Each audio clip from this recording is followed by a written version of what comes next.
नमस्ते ऑर्बिटेक्स टीवी के दर्शकों।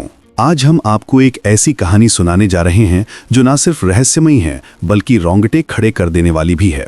ये कहानी है 14 अगस्त 2005 की, जब ग्रीस की राजधानी एथेंस के आसमान में एक भयानक घटना ने दुनिया को हिलाकर रख दिया। ये कहानी है हीलियोस फ्लाइट 522 की, जिसे घोस्ट प्लेन के नाम से भी जाना जाता है। तो चलिए शुरू से जानते हैं कि आखिर हुआ क्या था और कैसे एक आम उड़ान एक भयावह त्रासदी में बदल गई।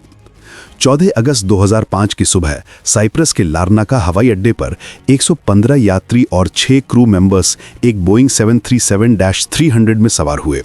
ये थी हीलियोस फ्लाइट 522, जिसकी मंजिल चेक गणराज्य का शहर प्राग था, लेकिन रास्ते में एथेंस में एक स्टॉप ओवर करना था।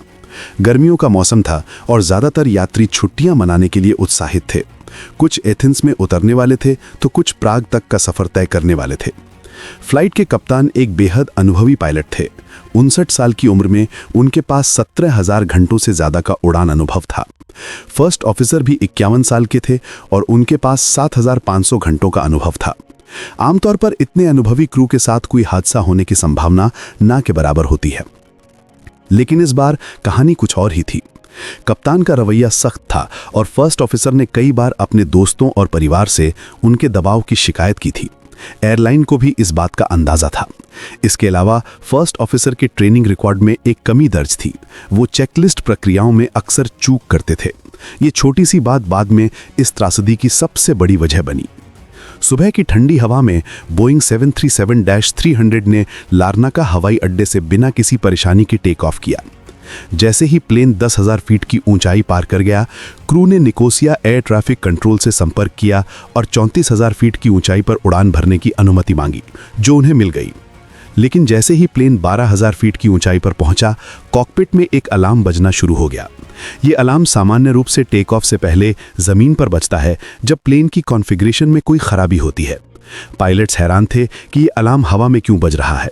कप्तान ने तुरंत एयरलाइन के ऑपरेशन सेंटर से संपर्क किया और बताया कि take off configuration warning alarm बज रहा है।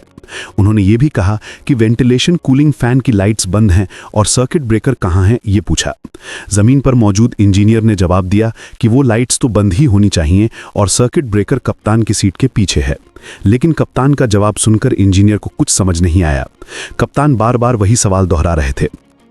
इसी बीच इंजीनियर को एक अहम बात याद आई। हादसे की एक रात पहले उसी इंजीनियर ने प्लेन के प्रेशराइजेशन सिस्टम की जांच की थी। इस जांच के दौरान उसने प्रेशराइजेशन मोड को ऑटो से मैनुअल पर सेट किया था, लेकिन काम खत्म होने के बाद उसे वापस ऑटो पर करना भूल गया। ये छोटी सी गलती बाद में भयानक साबित हुई। जैसे ही प्लेन 34,000 फीट की ऊंचाई पर पहुंचा, प्रेशराइजेशन सिस्टम मैनुअल मोड में होने की वजह से केबिन में हवा का दबाव कम होने लगा।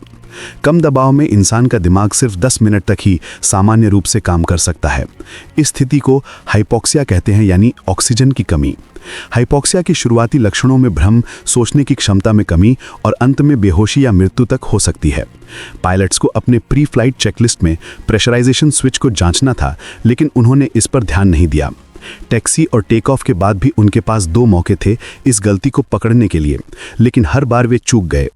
जब प्लेन 12,000 फीट से ऊपर गया तो केबिन एल्टीट्यूड वार्निंग अलार्म बजा, लेकिन पायलट्स का ध्यान टेक ऑफ कॉन्फ़िगरेशन अलार्म पर चला गया। इस गलतफहमी में वे असली समस्या को पूरी तरह नज़रअंदाज कर बैठे।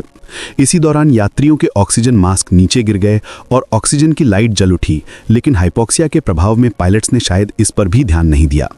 10 मिनट की ऑक्सीजन सप्लाई खत्म होने के बाद कप्तान और फर्स्ट ऑफिसर बेहोश हो गए।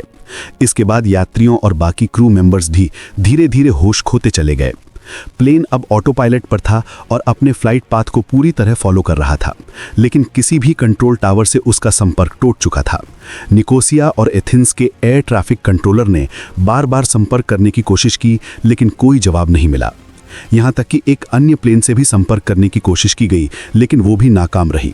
जब फ्लाइट 522 बिना अनुमति के ग्रीक हवाई क्षेत्र में दाखिल हुई तो एथेंस कंट्रोल टावर ने उसे उतरने की अनुमति दी, लेकिन कोई जवाब नहीं आया। आखिरकार ग्रीक वायुसेना को सूचित किया गया और 2 F-16 फाइटर जेट्स को प्लेन को इंटरसेप्ट करने के लिए भेजा गया। सुबह 8:30 बजे जब F-16 जेट्स ने फ्लाइट 522 को इंटरसेप्ट किया तो पायलट्स ने एक हैरान करने वाला मंजर देखा। कॉकपिट में कप्तान की सीट खाली थी। पैसेंजर केबिन में सभी यात्री अपनी सीटों पर बिना किसी हलचल के बैठे थे। उनके चेहरों पर ऑक्सीजन मास्क लगे हुए थे। ये दृश्य किसी डरावनी फिल्म से कम नहीं था। जब प्लेन होल्डिंग पैटर्न के 10वें चक्कर पर था, F-16 के एक पायलट ने देखा कि कॉकपिट में एक शख्स दाखिल हुआ। उसने हल्की नीली शर्ट और काली वेस्ट पहनी थी। वो कप्तान की सीट पर बैठा, हेडफोन लगाया और कंट्रोल पैनल पर हाथ रखे। उसने F-16 पायलट के इशारे का जवाब भी दिया, लेकिन कुछ ही पलों बाद प्लेन का बायां इंजन बंद हो गया और प्लेन तेजी से नीचे की ओर गिरने लगा। सुबह 9 बजे से कुछ पहले दायां इंजन भी बंद हो गया। 4 मिनट बाद प्लेन एथेंस के उत्तर पश्चिम में पहाड़ियों से टकराकर पूरी तरह तबाह हो गया। इस हादसे में सभी 121 लोग मारे गए। हादसे के बाद जांच शुरू हुई। मलबे की जांच और इंजीनियर से पूछताछ में पता चला कि प्रेशराइजेशन सिस्टम की गलती इस त्रासदी की जड़ थी। इंजीनियर ने प्रेशराइजेशन मोड को मैनुअल पर छोड़ दिया था और पायलट्स ने इसे चेक नहीं किया। हाइपोक्सिया ने सभी को बेहोश कर दिया था, लेकिन कॉकपिट में आखिरी पल में दिखने वाला शख्स कौन था? जांच से पता चला कि वो फ्लाइट अटेंडेंट एंड्रियास प्रोद्रोमो था, जिसके पास कमर्शियल पायलट लाइसेंस था, लेकिन वो बोइंग 737 उड़ाने के लिए प्रशिक्षित नहीं था।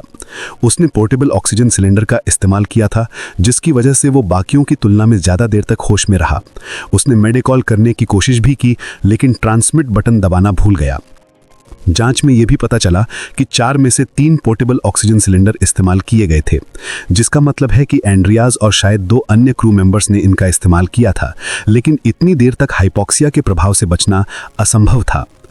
हीलियोस फ्लाइट 522 के हादसे ने एविएशन इंडस्ट्री को कई सबक सिखाए। बोइंग ने पायलट्स की ट्रेनिंग में सुधार किया और वार्निंग सिस्टम्स को और स्पष्ट करने के लिए नए नियम बनाए। प्रेशराइजेशन सिस्टम की जांच को और सख्त किया गया। इन बदलावों की वजह से ऐसा हादसा दोबारा नहीं हुआ। ये कहानी सिर्फ एक हादसे की नहीं, बल्कि छोटी छोटी गलतियों के भयानक नतीजों की है। एक स्विच, एक चूक और एक गलतफहमी ने 121 जिंदगियों को छीन लिया। ऑर्बिटेक्स टीवी के इस वीडियो को लाइक और शेयर जरूर करें। आपके प्यार भरे कमेंट्स हमारी ताकत हैं। अगली रोमांचक कहानी के साथ फिर मिलेंगे। तब तक सुरक्षित रहें और आसमान को देखते रहें। धन्यवाद।